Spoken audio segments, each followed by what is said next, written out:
Are all the ghosts in Ghostbusters evil? How does the NYPD feel about the ghost busting going on in their city? Does Ray have a ghost fetish? Ghostbusters looks a lot different as an adult than it did as a kid. When you watch Ghostbusters as a kid, there's a good chance you get the sense that Dr. Peter Venkman is the guy the movie would like you to aspire to be. Back off, man. I'm a scientist.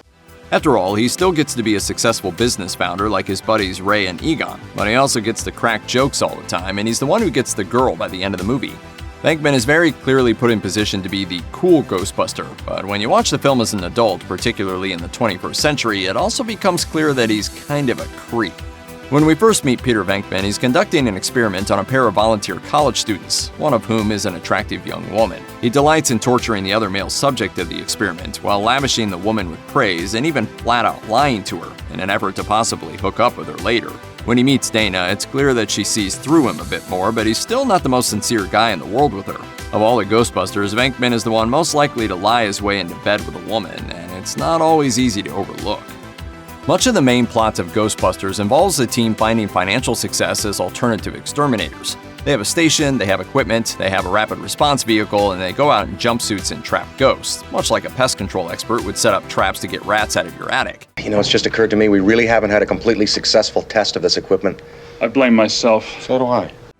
Before that, though, the Ghostbusters were scientists who made a major breakthrough in their field. They confirmed not just that ghosts were real, but that they could be contained. We see montages of the Ghostbusters' success as it echoes around the world and makes them into celebrities. But what the movie never shows us is the rest of the scientific community responding to their breakthrough in an active way. Are they sharing their tech with other scientists? Are other labs trying to develop their own ghost equipment? Since they're making so much money, you might think they'd franchise, but we never see that come to fruition either. For such massive overnight successes, you'd think they'd have a little more attention from other scientists. One of the most infamous scenes in Ghostbusters is a brief moment when Ray Stantz has a dream. In the dream, he is lying in an ornate bed with a beautiful ghostly presence hovering over him, and his pants unzip and Ray's eyes cross, implying that the ghost is servicing his proton pack. You're not sleeping with it, are you, Ray?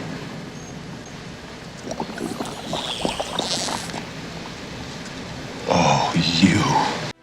What's interesting about this dream, and the fact that the film bothered to show it to us, is that apart from this moment, Ghostbusters never really attempts to highlight any good-natured or helpful ghosts. At best, most of the ghosts in the film are cast as pests. At worst, they're outright evil spirits. Yet here Ray is imagining his dream woman as a gorgeous ghostly being who wants to give him pleasure. With this in mind, and his enthusiasm for his work, we're forced to ask, is Ray's particular kink ghosts? That's great! Actual physical contact! Can you move? Ray, come in, please. I feel so funky. Perhaps the most memorable visual in all of Ghostbusters comes near the end of the film, when Gozer demands that the team choose the form of the destroyer that's coming to ravage the city.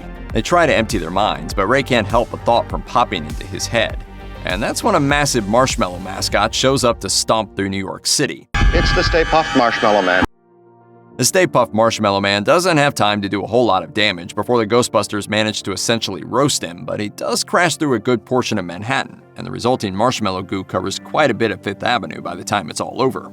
The whole city, and by extension the whole country, saw what happened. So what do the owners of Stay Puft do in response to this? Do they put out a statement clarifying that they had no involvement in their mascot's hijinks? When you're an adult who's very used to brands making various plays for attention, it becomes a question worth asking. Ghostbusters doesn't spend all that much time breaking down how the system of ghost capture and control actually works, but we do get a glimpse into what happens to the spirits after the boys bust them. As Ray explains to Winston, they put the trapped ghost into their specially designed storage facility, which is basically some kind of electronic grid that stores the ghosts in a secure way.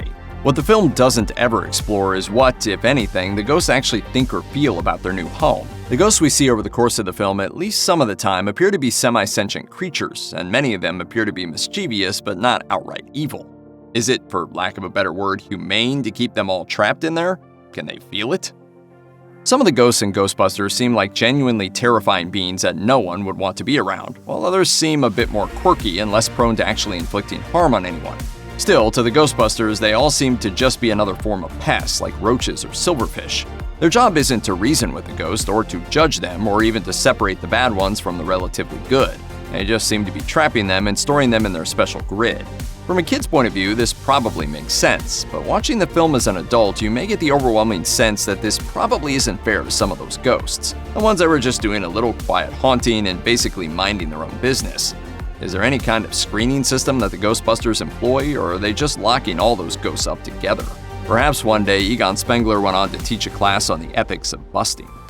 There's not a lot of time in Ghostbusters to really get into the logistics of what the team does or the broader impact it has on New York City, and the film doesn't really need to shed more light on it. It's not what the film is for, and when you're a kid, you don't necessarily think about it. When you watch the film as an adult, though, there's a good chance your brain will start to turn to the various economic, social, and logistical challenges presented by what is basically a brand new service.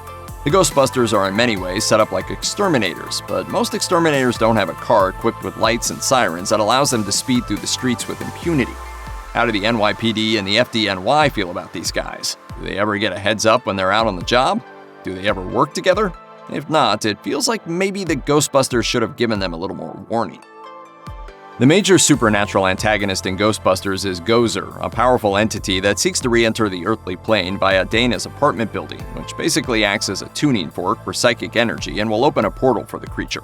Before that can happen, though, Gozer has to possess two people to become its keymaster and gatekeeper. It finds these people in neighbors Dana Barrett and Louis Tully, and ultimately manages to possess both of them with its servants Zool and Vince Clortho, respectively.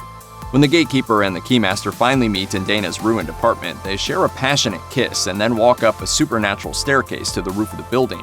The next time we see them, the adults in the room might notice that it certainly appears from Louis's expression and posture that the two just had a rather hasty erotic encounter. It's not clear from the end of the film how much either person remembers or might later remember about their encounter. So if they did get intimate, are these awkward neighbors going to uncover some really weird memories later? While Gozer is the main antagonist of the film, Ghostbusters also has another major bad guy in the form of Environmental Protection Agency Inspector Walter Peck. The idea that a government agency wants to have a look at what these guys have cooking at their brand new, possibly dangerous business isn't anything strange. But when Peck actually tries to do his job, it becomes clear that he's very, very bad at it. And we're talking bad on the most basic level. First, Peck asks to see the Ghostbusters' ghost storage facility. Venkman won't let him, so he goes and gets a court order, which for a guy in his job actually makes a lot of sense. Then he uses that court order to turn the Ghostbusters grid off without any scientific investigation? Think of the things he could learn, the regulations he could write, and instead he's just keen on shutting them down with barely a look. Then he goes to the mayor and calls it all a hoax despite the grid blowing up. Many critics have viewed Peck as the film's response to government regulation as an impediment to small business owners, which would certainly explain Peck's cartoonish incompetence. He could be at least a little more thorough.